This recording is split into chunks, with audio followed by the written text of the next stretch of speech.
আয়াত ৮৩ আফাগাইরা দীনিল্লাহি ইয়াবগুনা ওয়ালাহু আসলামা মান ফিস সামাওয়াতি ওয়াল আরদি তাওআন ওয়া কারহান ওয়া ইলাইহি ইউরজাউন।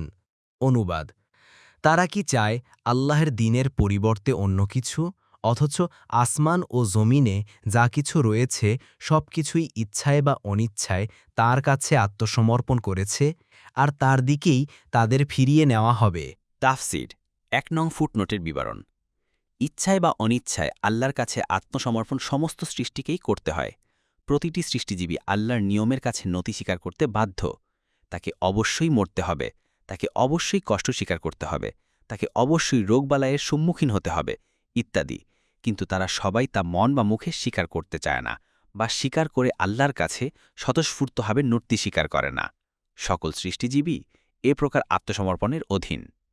এই ধারণা আত্মসমর্পণের মধ্যে কোনো সোয়াব নেই, তবে এদের মধ্যে একদল আছে যারা আল্লাহর এই নিয়মনীতি প্রত্যক্ষ করে আল্লাহর উপর ঈমান এনেছে এবং স্বেচ্ছাপ্রোদিত হয়ে তার আনুগত্য করেছে।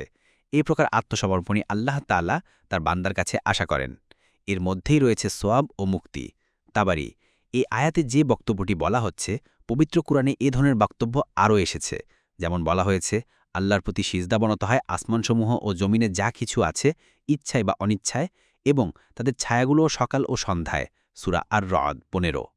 আরও এসেছে, তারা কি লক্ষ্য করে না আল্লাহর সৃষ্টি বস্তুর প্রতি, যার ছায়া ডানে ও বামে ঢলে পড়ে আল্লাহর প্রতি সিজদানত হয়?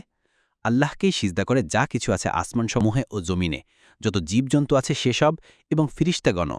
তারা অহংকার করে না, আর তারা ভয় করে তাদের উপর তাদের রবকে, এবং তাদেরকে যা আদেশ করা হয় তারা তা করে। আন-নাহল ৪৮ থেকে ৫০।